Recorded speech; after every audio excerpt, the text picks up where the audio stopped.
Hello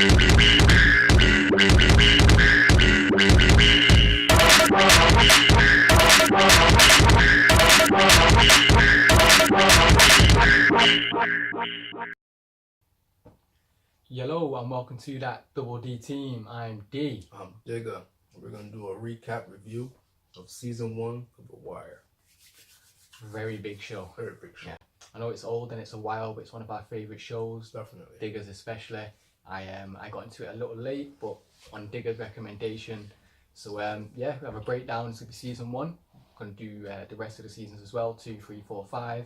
Start with this first episode. Diggs, start us off. Yeah. Well, it's about the West Baltimore drug trade. It starts off with a court scene where D'Angelo Barksdale. He's a player in the Barksdale gang, I guess. Yeah. Barksdale family drug kingpins of that area. Avon Barksdale is the head honcho, main guy. Yeah. He has a lieutenant, Stringer Bell. Idris Elba. Big actors, yeah.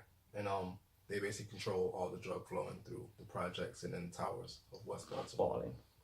And everything's going good. You know, they're making money. And D'Angelo, well, I guess he beats the case. Yeah, he just gets out, doesn't he? Or he's been there for a while. Or I think maybe Avon or Stringer got to a witness, so the case fell through. Paid off a couple witnesses. He gets out. But one of them doesn't cooperate, and he basically testified against D'Angelo. But he still gets off. So D'Angelo's back on the streets. And he gets back to the towers. They say, hey, you're in the projects now. So he goes back to the projects. That's like the lower level of their organization. But yeah, like demotion. Yeah, he's there and he has a couple youngins running there. Pretty smart, you know, soldiers anyway. Yeah.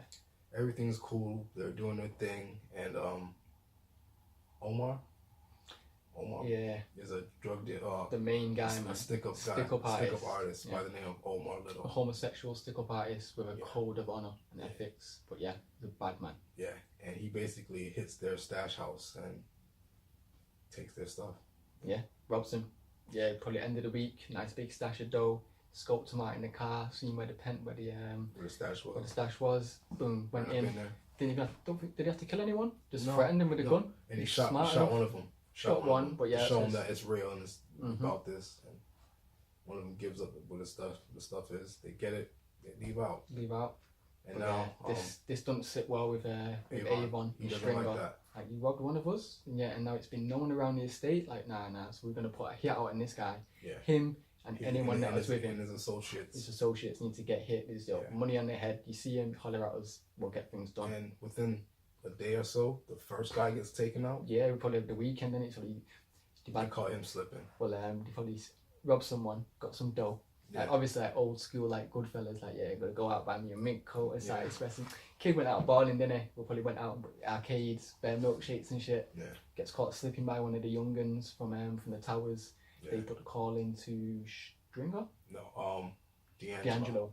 He passes the message on to Stringer, who rose through with a couple of his sidemen, Weebay and that and the rest of them, and then they grab him, kill him, torture him, fuck him up, send a message to anyone in the estate, like not to rob us, but also to Omar, like we catch you. We want you. This is the thing that's going to happen. And they basically throw his body on a car, display him all sprawled out for everyone to see. On the hood ornament. Yeah. So they weren't trying to hide the fact that he was going to die. They wanted everyone to know. This is what happens. Omar sees it. Pisses him off. That just happens to be his boyfriend, so. Yeah, so obviously Omar's thinking, I'm going to get revenge on you by any means necessary. And what is it, Wallace? Wallace also sees it from like where he's living. Wallace knows, this is the guy that I ID'd in the night or two ago. Is this what happened? Did I pass the message on? So he starts to feel a bit of remorse and guilt now, and like, is he really cut out for things? Yeah, he starts doubting everything. He starts slipping. He starts using drugs. Yeah, from a downward spiral. Yeah. A few of his boys clock on in it, like Pooh and Pooh clocks on to it. And Bodie, because like obviously he's not been there turning up for work and doing his shift. So that's bad. Yeah, then he gets corrupted. I think is it by Kima or one of the cops? McNulty. Jimmy. Yeah, he's got away with words. Jimmy McNulty. Yeah, he slides through, grabs him, realizes he's using, starts talking to him. And then Wallace puts Stringer Bell in as the guy who made everything happen. Names it, yeah. So because obviously, like, you're not cut out for this game, kid. We can keep you safe. Just give us a name. We'll get it all sorted. We'll put you in witness protection. He's like, nah, no witness protection. People will know. Yeah. I'll just go out to my grandma's for a while and chill. She lived in the countryside. Yeah. So a bit naive. Cop allows it. Wallace gets off. They start working their case against Stringer. At the same time, they allow the kid to go because the town doesn't have enough money to. Yeah, true. Say funding to fund witness protection, which is really bad on the town. That shows how the town is. You feel me? How the city is. Yeah, but obviously, like, country life, not cut out for Wallace. Like, he misses being with his boys. Like, getting high, chilling with the girls and all that. So after a phone call, he gets a bit jealous. He's like, yeah, I'm gonna come back and join you. Yeah, comes back into the fold, but he's still not fully in it, no. Which people clock.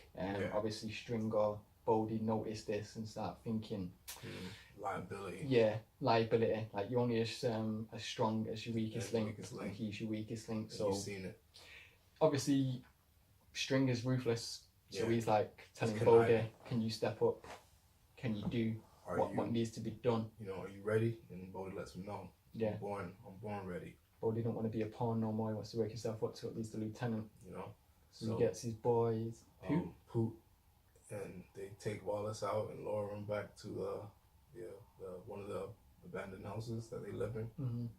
Set him up. Give him.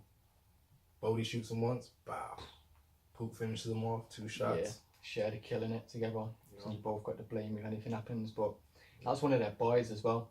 For them to have killed him. Yeah. It was pretty harsh, but they were trying to step up and prove to Stringer that they're the man. And Stringer said they were snitching. If the boss man says something needs to get taken care of, you either step up or you step off. Boss said you snitched, then you got to go. That's especially with the way he was acting, and you can't really blame him. But it's just Yeah, that was. So that means Kima's now lost at least one of her informants, or Jimmy's lost one of his informants. Jimmy lost his informant on Stringer Bell, which clears him of the murder on Omar's boyfriend. So but in the meantime, Kima's still got her little thing going where she's being used as a undercover, like a perp or something, an undercover cop to go and set up Avon's peoples, like the strip club guy who's trying to get aspirations of doing his own thing, which can't be allowed. Obviously, word gets back to the big Stringer Bell, and Orlando's loose. This is a setup. I'm gonna send someone in just to take him out, take the money, good. And, but they didn't know that Kima's rolling with them in the car. Bullets go astray. She catches one in the throat. One to the jug. Yeah. Yes. But yeah, she caught one. Felt bad for her, but survives. Yeah, she survives. But like cops are like a tight knit community. So once one gets hit, they're ready to clamp down on this Barksdale empire, which they believe's caused it. So this now triggers the wiretaps to get set up, phone taps, which Jimmy and Freeman have been pushing for throughout the season because they've been monitoring what's going on with D'Angelo and Avon and Stringer. So when they put the wiretaps on, it doesn't take them too long to figure out the pattern they use on their codes they use for their pagers and all that stuff. So they catch out where one of the re-ups is probably going to happen. They've also got the strip club, which Avon is a front for, got that tapped up. Which is also where Freeman's been like trying to get onto one of the dancers, who's also one of the dancers who's been like maybe catching feelings for D'Angelo and vice versa. So you can see that's where stuff was about to pitfall from there. She's seen too much. Yeah, she's seen too much, and feelings were getting caught between a guy who's too high up in an organisation. So especially after she found her, she said that her friend was dead. They threw a party and bitch got killed because he partied too hard and too many drugs, and they got too physical and just wrapped her up and threw her away. Disposed of the body like she was nothing, which obviously then she felt a gripe for, and Kima used that to her advantage. Yeah, stick the knife in and twisted it in to get around. Made her give up. She just basically broke up with D'Angelo and give up D'Angelo's name. Started working with the where police. He got down from. And Lester just worked it, boy. Worked it, mate, yeah. Literally stayed with it for a while as well, didn't he? He got onto that, mate. She got the B from hell. Yeah. From a stripper to a cop's wife. Cop's chick. A housewife. But she worked it. The wiretaps then triggered they put the meeting for D'Angelo. Yeah, exactly. D'Angelo got caught slipping with Avon saying to pick up a kilo of cocaine in New York. And then to bring that shit back. So they put a tracer on the car and tracked it, and they caught D'Angelo back on the highway, and they pulled him over. And what do they find? A kilo of cocaine. You know, and I can't remember, did they find a strap on him as well? I don't think he had a strap. No strap. But he already caught a case earlier that year. Earlier in the season, because that's how we got introduced to him coming out of Penn. Yeah, so when you catch another case after that, it doesn't look too good. You know? Nope, so he's definitely about to do time. So is it a murder charge you beat and then you get caught with a kilo? Oh, yeah. Maybe with that amount, intent to sell? Yeah, of course. That's not personal. Time. That's not personal. So Avon's D'Angelo's definitely doing time, but obviously Kima's been shot. Stuff's gone down. Yeah. They've had names such as Avon and Stringer mentioned to them, so they want more. Yeah. D'Angelo, though, to his credit, he still wants to prove himself. Yeah, he's a family man. He's like, I'm not going to give anyone up. The time. Until they show him a picture of Wallace's body laid up in the bando. Now, D'Angelo had a little affinity with Wallace from when he was working at the projects when he first got put there with Bodie and that, but you could see how Wallace was maybe a little bit soft, maybe like him. But he took him himself in it. He put him under the armpit. He did. And he tried to coax him out of it. Yeah, he put him on the game, and when he seen that, he lost it, man. Yeah. He was like, "What the fuck?" Especially as well because I'm sure D'Angelo maybe was told by Stringer that Wallace didn't die or was killed, but was just away. No, D'Angelo told him he was out the game, but when he came back, he was like, "If anyone asks you, yo, you're in the game." Yeah. Because like D'Angelo has like that scene where he breaks down screaming at Stringer in it, or is it even like, what about Wallace, man? Yeah. What about Wallace? Stringer comes into jail to talk to him with the lawyer, and that's it, trying to persuade him not to give him up. And he was like, "You know what? I don't want the lawyer no more." Which is a good lawyer. Don't want you. No, I'll do this on my own. Yeah, basically. So Avon, he basically snitches on Avon, Stringer Bell. But yeah, I don't think Stringer can get tied up in it. So it's just the Barksdale boys. You got D'Angelo, Avon, locked up. But then, D'Angelo's mom comes. She talks to him. It's Avon's sister, who's powerful in the game as well. Yeah, don't let her femininity disguise you. Don't, not at all. Yeah. And she talks to D'Angelo, and he basically retracts his statements. Yeah. And he takes the weight for everything. But even so, the police enough information is there. They gave enough information so they could still work least tie down Avon for at least, is it 12?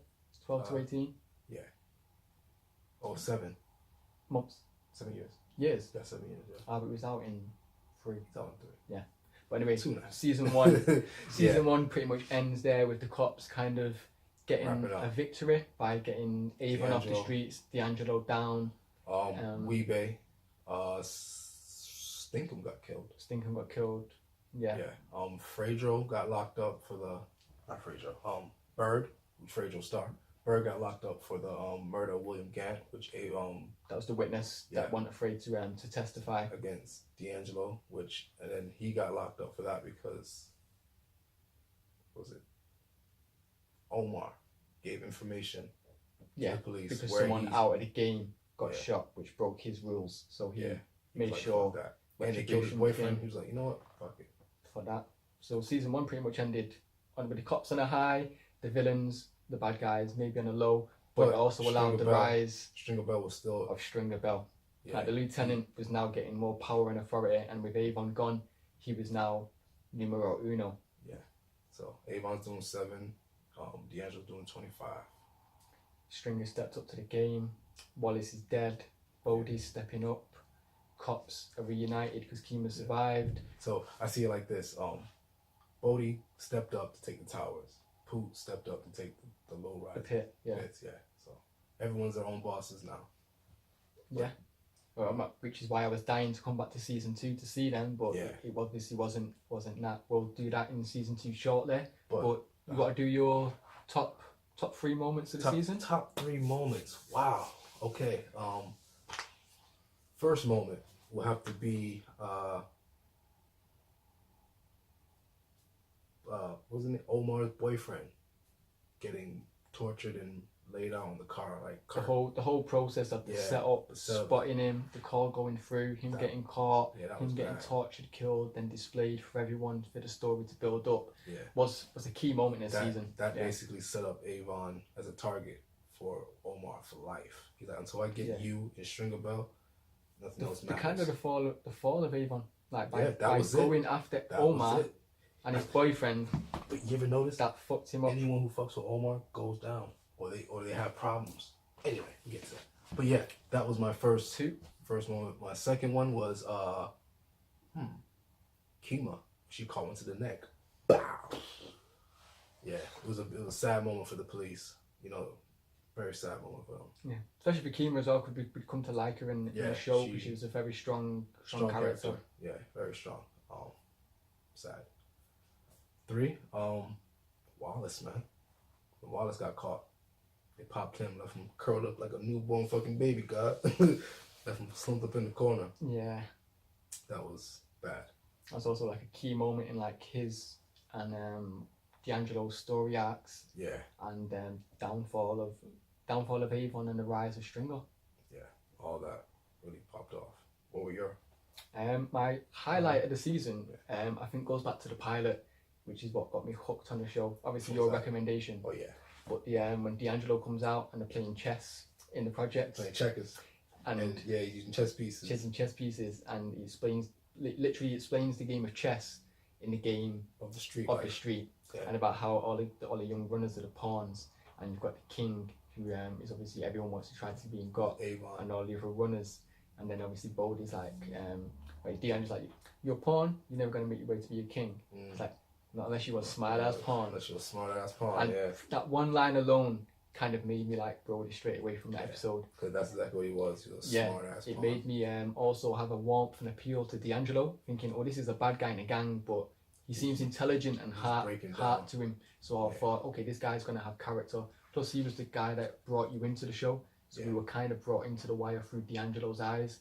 Yeah. Which brings me to my low light of the season. What's that? Because that happened, seeing Wallace get shot, seeing him rise, like not step up, but at least like take responsibility in his role of like as a counter and a runner.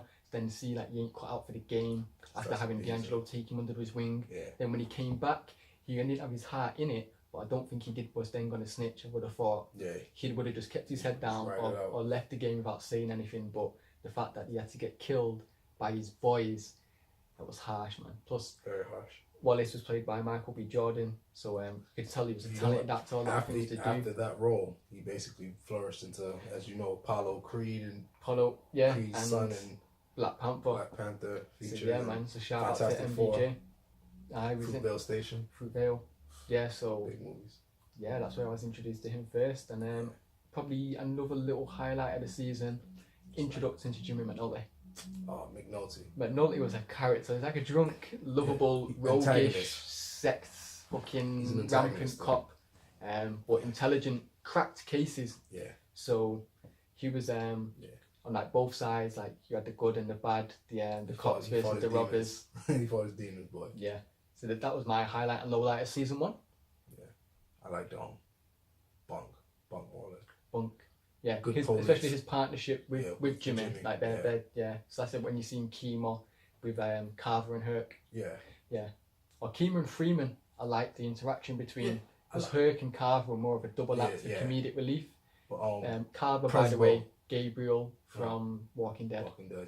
But Pryzbylewski and the young Polish kid, with like their little tag team, they'll take down any empire. Yeah, intelligence plus like I think Freeman maybe saw like maybe a kind of protege in him. Yeah, definitely. I can mold you into being a good cop. Even though Prezbo was like a bit of a semi of a fuck up. Like, he pistoled the child and took his eye out because he was drunk one night. Yeah. Shitbird. Shitbird. That's the word of the season. Shitbird. Shitbird. Yeah, that means I don't know what it means. The word shit will come through elongated later on in the season anyway. But season 1 breakdown, I think that's pretty much done for now. Click play or next for the next video to come up right very shortly now.